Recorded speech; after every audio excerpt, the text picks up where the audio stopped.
Aldous Huxley was an English writer and philosopher. He wrote nearly 50 books. And here's his quote about history. That men do not learn very much from the lessons of history is the most important of all the lessons of history. Welcome to the History Slices podcast, a mother-son duo discussing awesome bits of history. We prove on every show that history is not boring, entertaining, yet stimulating. This is History Slices. And now, here's your hosts, Jacob and Rachel. Hey, I'm super excited for this different kind of episode. Yeah, so we're doing something a little different this time, which if you heard our last one or listen all the way to the end, you would know this. But we're going to be asking each other some questions and giving some answers that are hopefully interesting. Yeah, yeah. And don't worry, next week we'll return to some history stuff. We got some fun things lined up for that. But yeah, we'll let you know at the end of this episode what next week's History Slices episode is going to be about. But we thought, it's been 30-something episodes and we really haven't revealed too much about who we are behind the scenes, So we thought it'd be real fun to have an episode where kind of help our listeners get to know us a little bit. So what we've done is we have this box of a bunch of little papers cut up with questions on them. So we're going to reach in and pick one out and read it and then ask the other person what the question is. And then we'll see how we do. All right. I was going to say, it's an interesting looking box. It is. Yeah. Made by Home Fires Engraving. Oh, that sounds like an interesting company that people should look into. Just slide that in, a little plug. That's the company I'm trying to start up. Yes. So yeah, it's a beautiful laser cut box. Yeah, but call now. No. Anywho, okay, you want to take the first question? Yeah, why not? Hold on. Okay, Mom. Jacob, what's the first question? So, if money was no object, what would you do all day? Oh, if money was no object, what would I do all day? Mm-hmm. Honestly, I would probably sit with my computer in my lap and I would be learning how to do something, or I would be developing a skill. Like I want to get into leather work and stuff like that. I would be doing that. I'd be, honestly, I'd be working on the business I'm trying to start.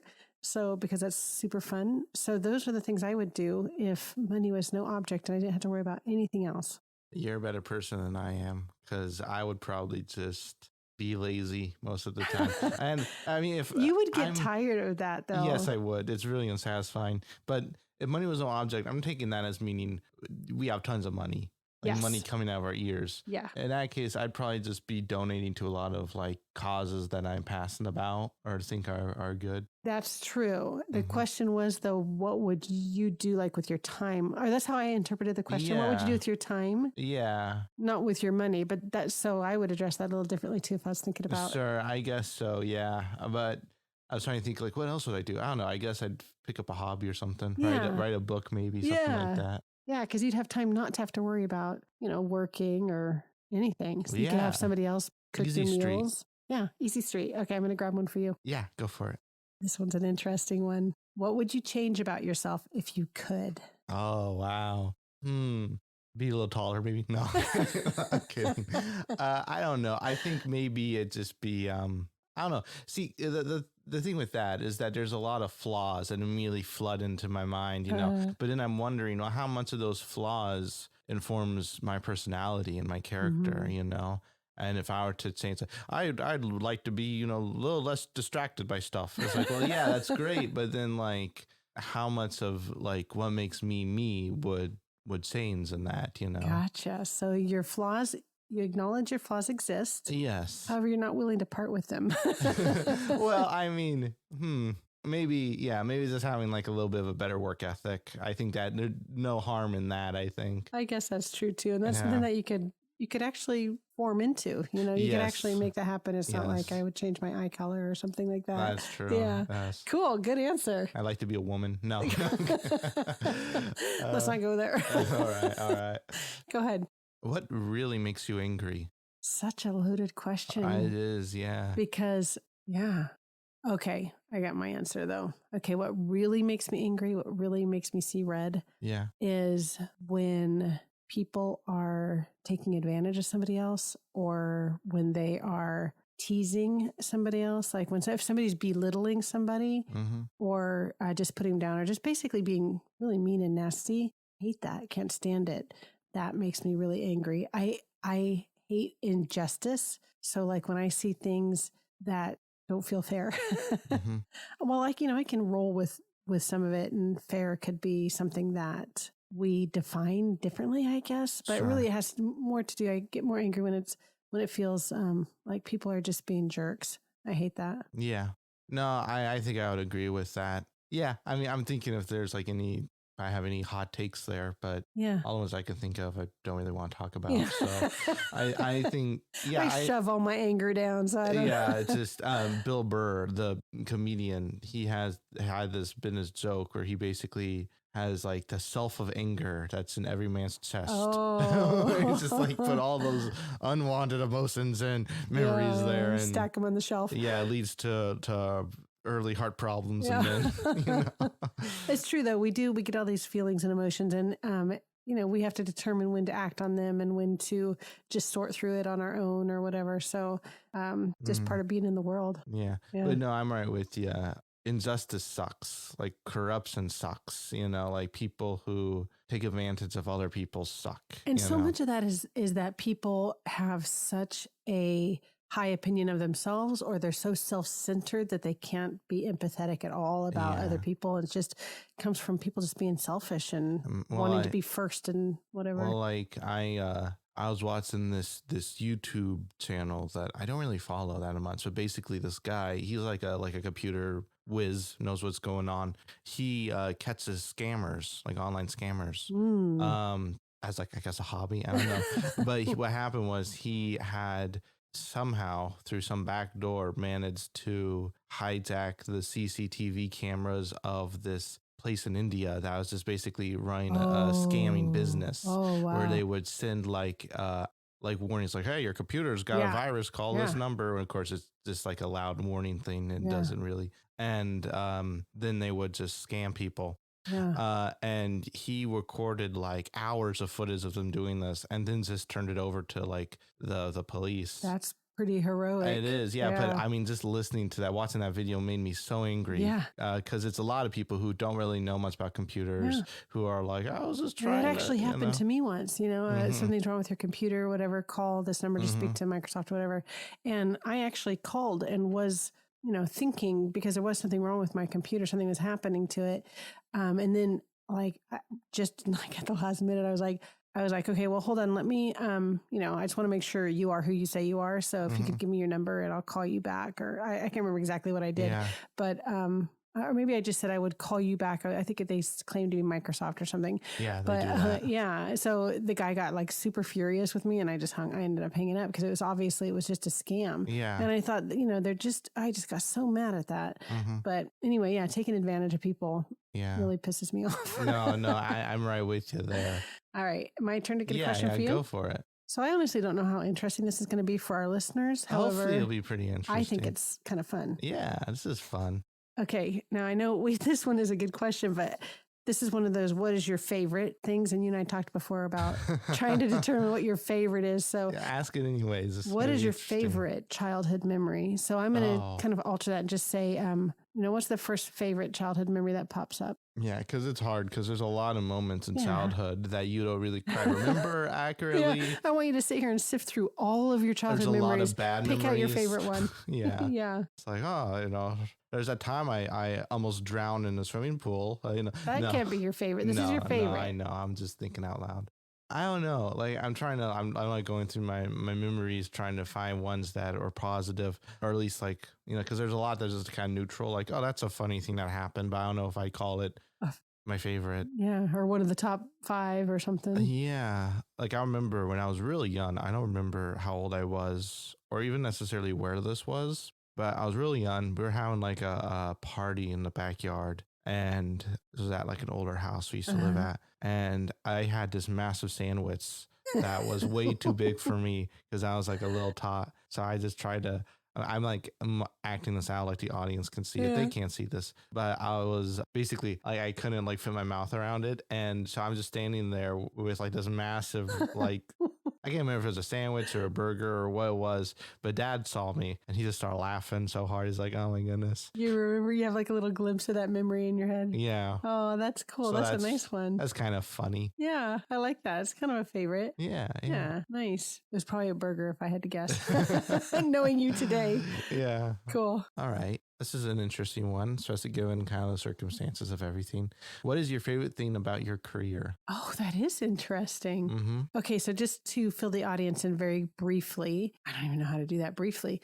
Back in September, our family, some of our family, moved from Florida to Oregon to care for my aging father. Yeah. And I had a career, I had a job, and I left that. And so since I've been here in September, I started a business. It is not completely off the ground yet because it's not, it's getting there.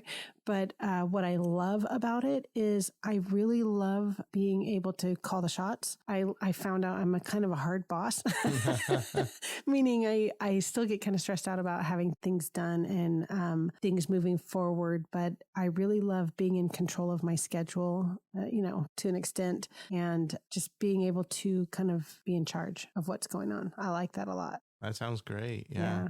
No, it's like a bit of a weird time. It's coming out of COVID. Obviously, it's still ongoing. It's still a process. But I think it's a bit weird for everyone in the workforce because of that, I guess. Yeah, it's really thrown such a weird wrench in many things. Yeah. So it's a sign of the times, I suppose. But it is, I imagine, having never experienced that, very, I don't know if liberating is the right word, but it's very nice being your own boss. And you don't have some jerk breathing down your neck or anything.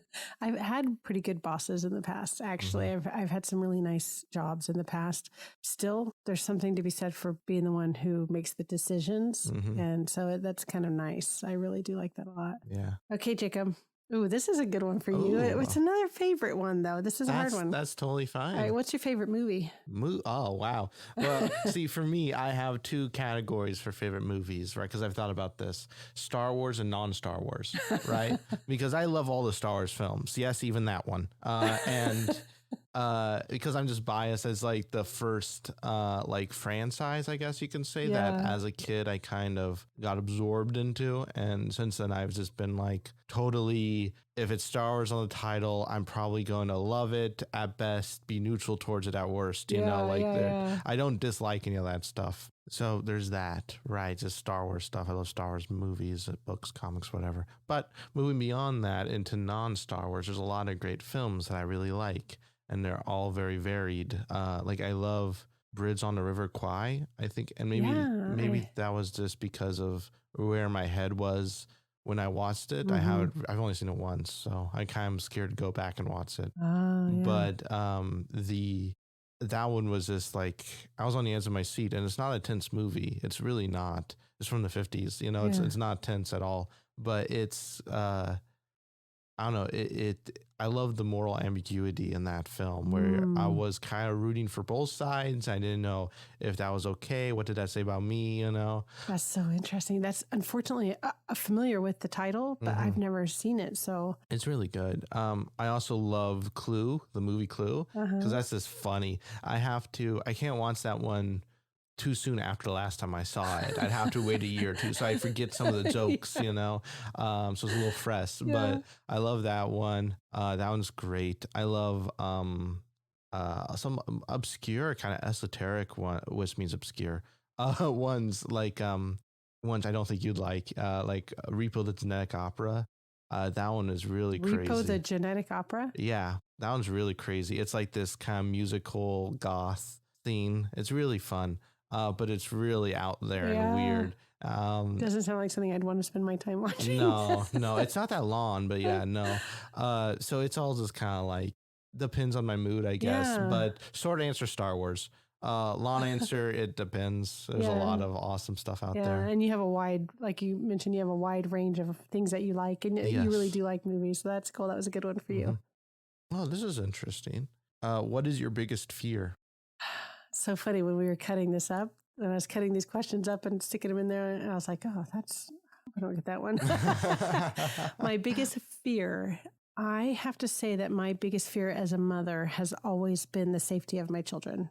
Sure. So, and this is something that I'm constantly going to God and saying, okay, take care of them, take care of them.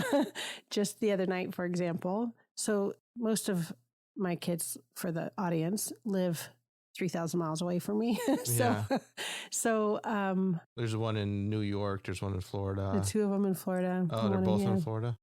Oh, no, I'm sorry. I miscounted. You're good. Continue. I just love that. Yeah. It requires a lot of faith that they're just going to be okay. But it is something that I deal with, that fear. For example, the other night, and it's terrible because it's not, you can't do anything with it, but kind of stayed up real late, just making sure one of them got home okay. Mm-hmm. And, he did. So it was fine. But that's probably my biggest fear, like biggest fear. But I've got a lot of things I don't like bugs. Moths. Yeah, I don't know. I think my deepest, truly deepest fear is one that's a little too personal for me to feel comfortable sharing. Yeah. So I'll just say being eaten alive by giant spiders. That's my fear. Just that's getting second webbed in up line anyway, right? and coming up towards you. Yeah, that's second. Goodness. So that's good. Okay, let me grab one for you. Yes, go for it. This is fun. Yeah. What did you want to be when you were small? Oh man, it was like a sifting spectrum of things I wanted to be. I have one. I don't know if you need to take a second to compose your answer, but I have one that I know that you wanted to be when you were growing up. Yeah. I know this because I have it written down in a book that, when you were growing up, I think it was when you were in first grade or so, you wanted to be a T-Rex. Yes. Yeah. They're so cool. They're so cool. No, it was like, I want to be a dinosaur because I just thought that looked cool. And then I'm like, okay, I want to be like the president or something or an astronaut, something that kids typically choose. Yeah. Is it a dinosaur? And yeah, I don't know. And then there was a brief stint when I wanted to be a photographer, but that didn't really last too long. And then there was it went into this, I want to be an artist / writer / whatever. And that kind of never really left. But yeah, it's just one of those things that it kind of changed depending on the age I was. Right. Yeah. I'm sure it varies. Became a little more realistic as I got older. Yeah. That first one really cracked me up though. Mm-hmm. Oh, this is interesting. I feel like we said it with all of them, but it is interesting. What is your favorite family vacation? Favorite family vacation? I don't feel like we've taken a lot of vacations as a family. Yeah, that's why I said it was interesting. It is because we've always lived pretty close to the bone. Mm-hmm. So yeah, and I don't like vacations because I'm boring like that. Yeah, that's so funny, Jacob. We used to, when you guys were kids, we used to like to camp a lot, and that was fun. But I feel like that was kind of that's what was accessible to us, was camping. Yeah. When I was a kid, I used to love going to the beach and in Florida, and it was a very fun, the beach, go to Disney World or something like that. But as far as you guys, I think I would still have to say that my favorite family vacation was that week that we spent probably 10 years ago, renting out a house and just kind of hanging out together. We also had the one where we went to Sun River for almost a week and we got to bike ride together and watch movies and play games. That's my favorite kind of. Like 2009, something like that, around 2011, I think. Yeah. 2011. Wow. Yeah. Okay. So it's been a long time, but I would have to say just in general, my favorite way to spend vacation would be to hang out with you guys and play games and not do anything that involves too many people. Yeah, I get that. I don't know, maybe I'm just like part tree or something, but when I settle down, I kind of just stay there. You like for to stay planted, yeah. For the most part, yeah. That makes sense. I could see that. Mm-hmm. Not sure if this is a good one for you or not. I'd ask it anyways. What would you sing at karaoke night? Oh, man. Well, if you know me, you know I can't sing. So first of all, there's that. But you had the question earlier if you could change anything about That's yourself. True. That's true. So if you could give yourself a singing voice. Yeah, add back in procrastination and take out lack of singing. I'm sure that's like a logical trade, right? That makes sense. That's smart. Man, if I can sing anything, I have you know what? It's funny. I have playlists on Spotify that's literally just songs that I like, that I like to listen to. Because there's a lot of songs that are really great, and then there's songs that I can listen to on repeat all day. Right. Yeah. So maybe one of those, Don't You Forget About Me by Simple Plan, I think it is. Simple Minds. Simple Minds. Yeah. That's one of my favorite songs of all time. So maybe that one. What do you think it is you like about that song? I don't know. I think it might partly be the music video. But it was just him kind of dancing in an empty room. I don't know. This is fun to me. Just TVs showing scenes from The Breakfast Club because that's what that song was made for. That movie. Yeah.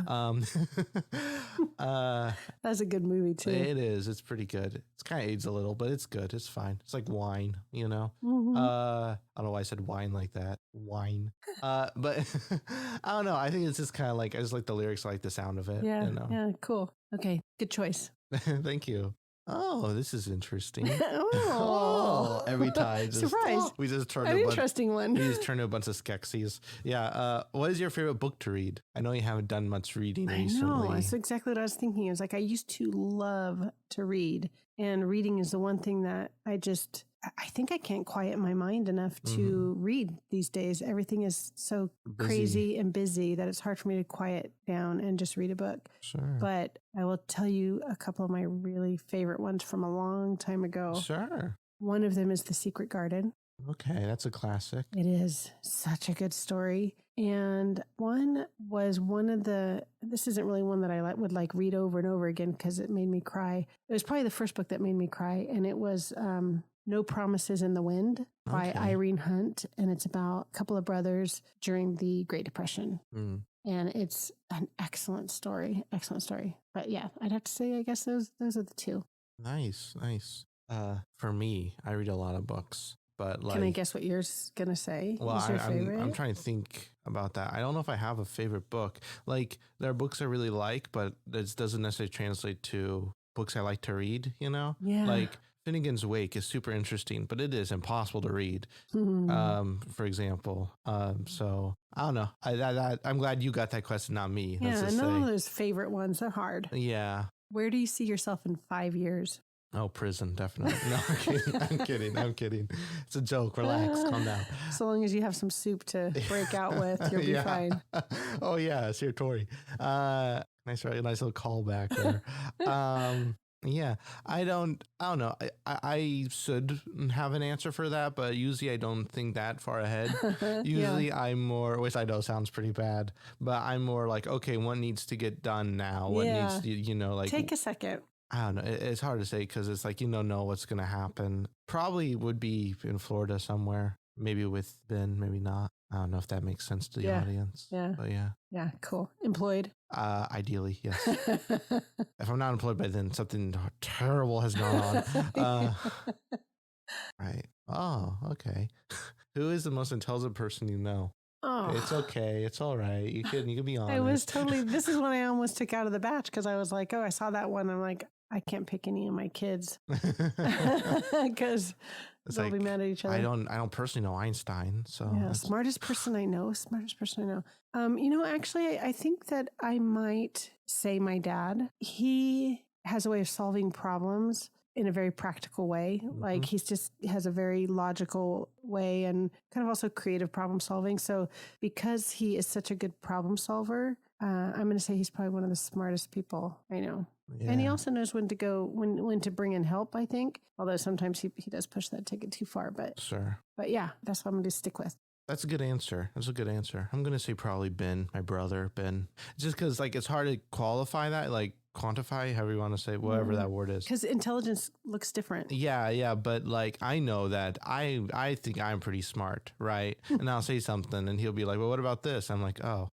Yeah, I didn't think about that. That's happened multiple times. He just seems really kind of on the ball and that doesn't necessarily equal intellect, but he certainly has a different way of looking at things. Yeah. And I think that because he comes at things sort of sideways sometimes, that it opens up perspectives, there's stuff you didn't think about. Yeah. Well, I think he's definitely smarter than me. That's all I'll say. I remember which isn't saying much, but no, you're a pretty smart kid too. Oh, thank you. Evidenced by this podcast. But I just, to get back to Ben real quick though, I was going to tell a quick story about his kind of intelligence. Yeah. I don't think I'm going to be able to word this correctly, but one time he was wondering, if sound has waves, there's sound waves and there's heat waves. Well, why don't sound waves heat things up?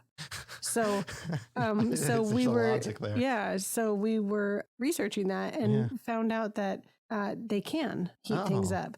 If you, for example, this was what we found out, if you scream at a cup of coffee for like a year, it will warm up. Something to that effect. So, but I would have never put together heat waves and sound waves and thought they might have similar properties. Yeah. I didn't know that. That's really interesting. Yeah, really, really. So that's kind of how his brain thinks about stuff like that, just as an example. It's cool. This one I could answer for you, Jacob. It says, would you rather win the lottery or work at the perfect job, and why? What do you think I'd say? I think you'd say win the lottery. Yes, in a heartbeat, in like, would you rather win a lottery or yes, that yes. Like before? Okay, so what about the why part? Because, and this is gonna make me sound bad. Okay, so basically, my kind of thought process, right, is that the ideal job, the ideal career is one that you love doing to the point where it doesn't feel like work, right?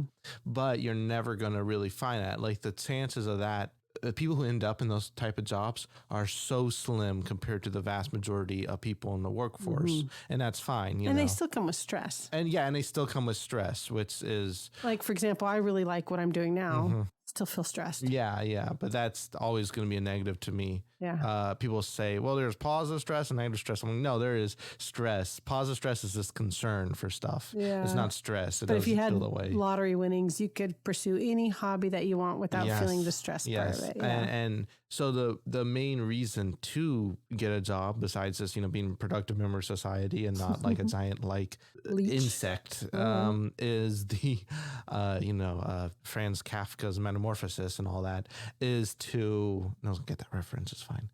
Make money. Because like with money, then you can like provide for yourself, provide for your loved ones if they need to. You can pursue your own interests and passions, all that stuff. So if it's like, well, would you like the end goal or the journey to the end goal? I'm like, well, then I'll take the end goal. But, it's like, it's kind of my thought. That's a good way of putting it. It makes me sound lazy or whatever. Not necessarily. I think that you justified it pretty well.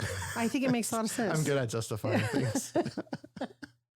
It's good. Good answer. Awesome. Are you an introvert or an extrovert? And I know the answer to this one. This is easy. It's a quick answer to it. Yes. I'm an introvert. Same. Yeah. And it's funny because sometimes I can really play the part and get along just fine in groups or whatever. If I have to, I can totally, whatever. But boy, if I can avoid it. It's like most things. It's on a spectrum, right? Whereas like people think, I'm not saying they're like, how dare you for thinking this? I'm just saying that it's a misconception that extroverts are super loud, super outgoing, 24/7, love to party 24/7, and introverts are like, shy, monochrome, sudden, depressed poet or whatever, And it's like, well, that's not true. It's just the only difference from my understanding, and I'm not like a psychologist or anything, but from my understanding, extroverts get energy from other people, and introverts get energy from being by themselves. Not that. So that's like the only difference and I'm aware of. Yeah. But it is interesting that we're both introverted, but we're not. There are people in our family that are extroverted. Yeah. So we try to avoid them, right? I'm just kidding. Yeah, no, it's nice to have a good mix, but it's nice to have a little haven to hide away to when it's time to regenerate. Build up your battery again, whatever. However you want to define that. Yeah. What 3 items would you take with you on a deserted island? Oh, man. I'm assuming they have to be real items. I can't just say like a food making machine or something like that. I would take my honor, my dignity, and my favorite pair of socks. No, I'm just kidding. Yeah, I don't know what you mean by real items. Like I mean something that actually exists in real life. Yeah, sure. Whatever you want. I mean, this is a silly question. So. Yeah, I know, but you can really tease it, if you just say fake stuff like, I take like a teleporter and go back home, whatever. I see what you're saying, yeah. Way more creative than I was thinking. Yeah, well, it's fine. I'd say probably like a flare gun, try signaling passing sips, hey, I'm stuck here. So you're not so introverted that you'd be completely happy on no, because I like civilization. Yeah. Probably just some books to keep me from going insane. So like a packet of MREs, is that what they're called? Yeah. Meals ready to eat. Yeah. Just, just to survive. Yeah. Because I have zero survivability skills in nature. Everyone always says like, oh yeah, like just drop me off and I'll turn into Bear Grylls or whatever. Is that his name? I think his first name is Bear, but I'm not sure. I don't remember his last name. So whatever. Grizzly Bear. And most of us would just like, we last like 2 minutes and then like just get cholera or something. Yeah. Is that something you can get in the wild? I don't even know. See, I don't know. Cholera is like, that sounds like a really old disease. I don't know. That's the first thing that came to my mind. That's funny. Get the bubonic plague. Yeah, that's funny. Yeah, good choices. Very practical choices of 3 things to take with you. Oh, thank you. It. Chocolate wasn't in any one of those. Well, no, because that's just making me more thirsty. Yeah. And I can't drink salt water. Okay, on that note, go ahead and take another one. Have you ever had a nickname? What is it? I've never had a negative nickname, really. I've had just my nickname that some people still call me, like my sister and my cousin. Sure. They call me Ray Ray. Okay, that's fun. Yeah. Very exciting. Yeah. My name has been shortened a lot to Jay, which I don't like. I'm like, no, just call me Jacob. It's fine. I don't care, Guilty. I call you Jay sometimes, or I call you JJ. Well, I'm kind of used to it from you, but when it's like was a classmate or a teacher or someone, I'm like, that's you didn't even weird. like Jake. No, I don't like Jake. Julia, my sister, when we were really young, she called me JJ the jet plane, and I hated that name, and she knew I hated it, so she made sure to call me it every single time. I don't know where she got it even. Well, remember the show JJ the Jet Plane? There was a show called JJ the Jet Plane. Was there? Yeah. Oh, wow. It was this blue cartoon plane. Oh, okay. Well, there you go. That must be where she got it then. I don't remember that. All right. My turn to ask you a question. Sure. What motivates you to work hard? Money. No. Well, it's also just that and like a sense of accomplishment, Yeah, like, totally. I was talking to, I think it was you about this like a week ago, 2 weeks ago, something like that, where it's like the thing with responsibility is that people are expecting you to get stuff done by a certain amount of time. And that's just life, you can't really avoid that as much as we may try to. And by we, I mean me. But there is that motivation of like, this needs to get done. Whether or not people are expecting me to get it done, it needs to get done. I should get it done. And that feels good to have that accomplishment. It's better to get stuff that needs to be done out of the way instead of putting it off till later, where it's just hanging over you like a black dog. Yeah. Like a wet black dog. A wet black dog. Yeah, sir. Yeah, that's good. I like that. That was good. Good answer. Oh, thank you. Let's do one more question for each of us and then let's wrap it up. Sure. Okay. If you can only eat one meal for the rest of your life, what would it be? Oh, this is so hard. Does coffee count? All right, I'm just going to have to choose something because it's almost like what's your favorite meal thing? And I have such a hard time with favorites. So I get that. If I had to eat one breakfast meal, it would be oatmeal. If I had to eat one lunch meal, it would be, I don't know. If I had to eat one dinner meal, it would maybe be lasagna. Lasagna is good. I like lasagna. Yeah, homemade lasagna though, like good lasagna. Right. Yeah. For me, because anything you pick, it'll just end up being something you end up sick of in like 2 weeks. Right. So it has to be something that's not too out there. Spaghetti. Yeah, I saw that coming. You know me too well. Or pizza. I thought maybe pizza. Yeah, something Italian. Yeah. And or American, and by that I mean like just like a giant greasy cheeseburger that's just covered in grease with like. Okay, let me ask the last one. Yeah, go for it. Well, this is kind of a silly question, but this is about getting to the audience, getting to know you. So, Jacob, how many pairs of shoes do you own? Oh, I think you could learn a lot about someone by the amount of shoes they own. 2. Well, actually, are we counting sandals? Yeah. 3. Okay. So flip-flops count and our sort of sandals, whatever those are. Yeah. So I have regular everyday shoes. I have some nice dress shoes that are somewhere, Lord knows where, and I have some sandals I just slip on if I need to step out for a moment. So what do you think it tells us about you that you have 3 pairs of shoes? Counting sandals. Yeah, well, I don't know, but if I was to guess, if I was to give an answer, it'd probably be that I don't put too much value in variety when it comes to my outfit, when it comes to my wardrobe. Yeah. I just kind of like, hey, this works, it's practical, just throw that on. Fewer options are better. Yeah. Than too many. I'm sure it has nothing to do with me being single. I'm sure that's like just a completely coincidental factoid. That's hilarious. That's so funny. All right. That was awesome. That was really fun. Yeah, I enjoyed it. So I don't know if the listeners, stuck with it. Yeah, it's fine. Hey, if this wasn't to your liking, no worries. We'll be back to our regularly scheduled program, I guess. Yeah. Next week. But we thought this would be a fun little change of pace, little special thing. So Jacob, what is going to be on the docket next week? So next week, we're going to be normally what we do is we talk about an event or a person. And I thought to kind of change up the pace a little bit, not as much as this week, don't worry. We're going to talk about several different people.